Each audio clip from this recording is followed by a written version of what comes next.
Assalamu alaikum. Welcome to NIE Visum School. I am Rahela Ferdousee, assistant teacher, morning shift. My dear students, today we are going to have a class with the student of class 6. Our today's subject is English first paper. Today our topic is lesson 2 and 3, reading done. And this is our lecture number 2. HW number is also 2. And after completing the lessons, you will do exercise. HW lesson 3 exercise A2. This is the second class for our half yearly examination. Okay, for the class we will follow this book, English for Today class 6. English for Today class 6. Now everyone open your book, page 4. Open your book, page 4. Now see our today's lesson, that is lesson 2. Here it is said, congratulations, well done. The title of the lesson is congratulations, well done. That means whenever we listen something good from others, at the time we have to say them congratulations, or we have to say them well done, like this way. We can congratulate them like this way. Here see number A, we often use some routine expressions in our everyday conversations. Read the following conversations and see some of the different ways in which we can respond to a good or bad news. The first conversation is about Babul goes to a school in Dhaka and his parents live in a small town in Tangal district. Babul is talking to his father over telephone. Babul is asking, "Hello dad." "Dad." "Babul, how are you?" "Babul, fine dad. I just got my exam result. I have got an A in my English test." "Dad, well done. Son, I'm so proud of you." So what does his father say here? Well done. Okay. Babul, thanks dad. By the way, I have to go now. I will call you again. Dad, bye son, take care. Babul, you too dad, bye. Now we will read the second conversation. Rahul is a good singer. He loves to sing folk songs and is quite popular with the young generation. His new album has just come out. Nina, hello Rahul, you look very happy today. Rahul is answering, I'm happy. I just heard that my new album of Lalon's songs has been a hit. Nina, oh great, congratulations. So here Nina congratulates him by saying congratulations. Rahul, thanks Nina. I can't tell you how happy I am.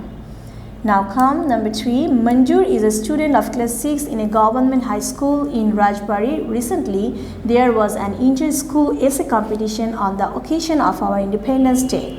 Manjur had participated and got a prize. Now Raj is saying, hello Manjur, what's the matter? You look excited. Manjur saying, you remember the competition I took part? Raj, yes, I do. What happened? Manjur, I'm happy that I have won the competition. In fact, I have won the first prize. Raj is saying, oh, that's marvelous, congratulations. Oh, that marvelous, congratulations. Now Manjur say, thanks Raj. So what do we learn from this conversation? We came to know that when we are glad or happy to hear about any good news, we usually express our happiness with these expressions like congratulations, well done, that's marvelous, that's wonderful, great, etc. In return, the other person usually says thanks or thank you. Now we will see B. Let's now see what we say when we hear about something not good or not happy. Read the following dialogues. Bobby, hi Shujan, why didn't you come to school last week? Shujan is replying, I had the flu. I was in bed most of the time.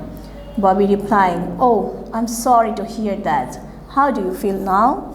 That means when we listen that someone is ill, we have to repeat like this way, I am sorry to hear that.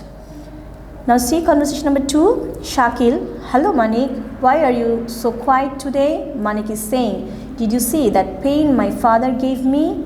I have lost it. It was very dear to me. Shakil is replying, oh, I'm sorry. How did you lose it? Manik, I don't know. I think I dropped it somewhere. So how Shakil replied that, oh, I am so sorry.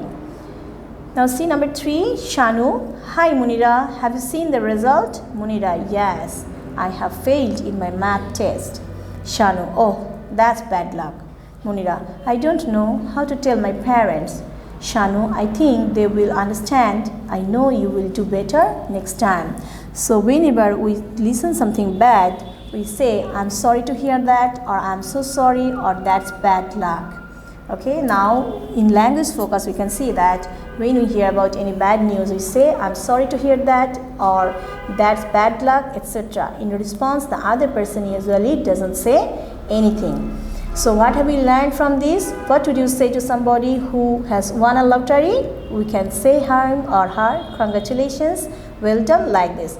And when someone has lost a football match, we will say that, oh, that's bad luck. Then when we listen that someone has just congratulated you on your good result, what you have to do? You have to say thank you. Then someone has been ill, then we can say that I'm sorry to hear that, or I'm so sorry, like this.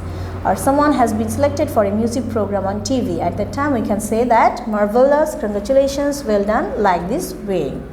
Now we will read lesson 3 at a railway station. My dear students, you will read the text very carefully and listen to me also carefully. This is an important lesson for us. My friend Sajjad and I were sitting at the railway station. I came to see him off. Sajjad was going to Dhaka to his elder sister's house. It was very crowded in the station. There was a long line of people at the ticket counter. A woman was standing in the queue. She was holding her child's hand tightly. A group of young people was talking loudly and drinking tea in front of its stall. An old couple was trying to find a quiet place to sit down and rest. The waiting room was crowded too. I saw a man who was trying to carry 3 heavy suitcases. A young lady was sitting on a bench with her luggage at one corner. She was reading a magazine. My friend and I stood near a newspaper stall talking and watching the crowd around. Soon my friend's train started to leave. As the train whistled, he picked up his suitcase and we said goodbye to each other. So my dear students, after reading this passage, we can see that it is a railway station. A railway station plays a vital role in our day-to-day life because it's an important transport for us. Here, one speaker described the railway station. How is a railway station? There is a ticket counter, there is tea stall, there is some food shop, food corners in a railway station. Then there are so many people. There are various types of people in a railway station. First he saw that there was a woman standing in the queue and she was holding her child's hand tightly. Why? Because the child may lose. Then there were many young people and they were taking tea, drinking tea in front of tea stalls, and there were some old people too who came here to do the train journey, and they are not finding very suitable place. They are wishing to have a quiet quiet place to take rest. And then we can also see that there is waiting room, but it was too much crowded. And they also saw that there one person, he was carrying 3 heavy suitcases. You know that this type of person is called coolie. And there was a young lady who was sitting on a bench with her luggage at one corner. She was reading newspaper. Okay, so this is the scenario, common scenario in a railway station in our country. Now you will do HW, this match a word from column A with a word in column B that has an opposite meaning. One is done for you. I am just saying the meaning for you. You will do it by yourself. Okay, see off. See off means to say someone goodbye. To make someone goodbye, that's time we say see off. Then long, you know, long means something is so long. Quiet, quiet means silent. Quiet means silent. And heavy, heavy means something is so heavy. It's not so easy to carry. At the time, we called it heavy.